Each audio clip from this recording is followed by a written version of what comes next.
Hey guys, Mango Recaps here. Today, I am going to explain Season 1 Episode 1 of an American crime drama series, titled Black Bird. Spoilers ahead.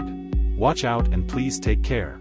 As a disclaimer, this video includes my own analysis, commentary, and it's not a substitute of the full movie. Click the link below to watch, buy or rent the movie. The episode begins in Chicago in 1996. The narrator explains how things in the world are connected. How the butterfly effect makes two completely unrelated incidents to connected.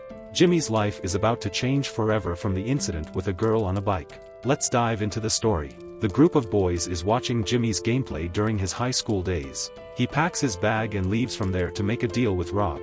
Apparently, a kilo of the drug was stolen, and it turns out that Danny, a best friend of Jimmy and also a childhood friend, had stolen it. Jimmy always trusts this guy blindly, but could not believe his eyes seeing him there. Rog takes out his shotgun and almost shoots him. However, Jimmy tries to make things even, and gives him 3 kilograms of the drug for sparing Danny's life. The things are sorted out between two drug dealers.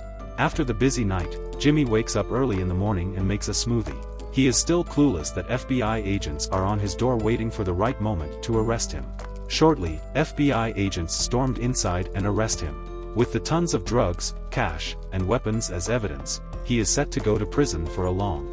During his judicial custody, his father, bailiff, visits him and convinces him to plead guilty, promising the minimum sentences. However, things don't go as he had expected. Judge sentences him to 10 years for possessing the illegal weapon and drugs. It turns out that prosecutor had lied to him and his father. Then the series cut us 7 months later. Jimmy is in the prison, and is called by Special Agent Lauren McCauley and Mr. Beaumont, the prosecutor who had lied to him and convinced him to plead guilty. Lauren is astounded to find that Jimmy uses all his wages to buy healthy foods inside the prison. In fact, he is getting along well with others, and is doing pretty well there. He rents porno magazine as his sideline.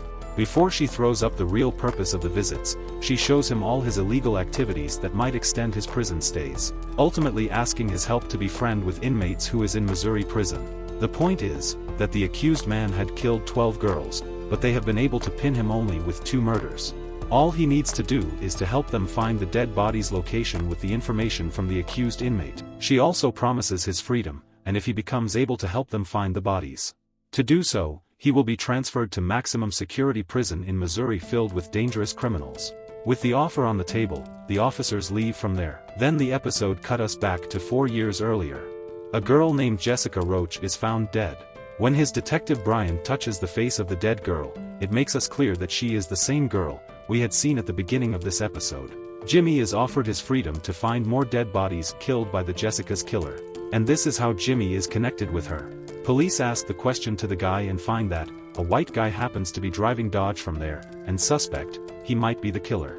After a series of investigations, Brian comes to know that the suspect's name is Larry, and is a serial confessor who accepts anything that he has not committed, proving superior to others.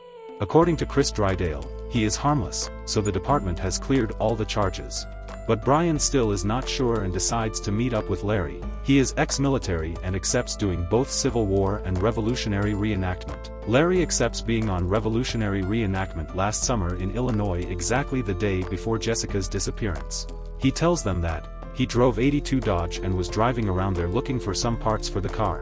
According to him, after being unable to find the parts, he returns to Missouri. When Brian asks him about talking with 2 pretty girls while driving around, Larry tells him that he had only asked for the direction, but the girls were rude to him. He also reveals that sometimes he dreams of killing women. Obviously, with this doubtful information, doesn't help Brian to solve the case, but only sparks more doubt about Larry. In the present, Jimmy informs his father about the offer, but his father doesn't like the idea and denies accepting it. Instead, he promises to find a way to reduce his sentences. He was a cop and knows the reality in Missouri's prison. It's like a death trap, and also there is no guarantee that he will manage to withdraw the information from Larry. And if so, then the officers will charge him with another case, which only increases the sentences. A week later, Jimmy's mother visits him and informs him that his father had a stroke from the tension and pressure of figuring out to shorten his sentences. Before leaving that, she mentions that his father cannot wait for 10 years. With no option left, Jimmy is likely to take the offer. Afterward, Jimmy tells Lauren that he is in. But to his surprise, they are also looking for other applicants who could fit the job. She then assures him to put his name on the list, and also reminds him to look over the case file, and prepare for the worst nightmare. She then leaves from there. Jimmy wants his freedom and wants to meet his dad before he dies. So, he starts diving into the case file that night without sleeping. The episode ends here. Please, subscribe to watch more series recaps, turn on notifications, and leave a like and comment to support the channel.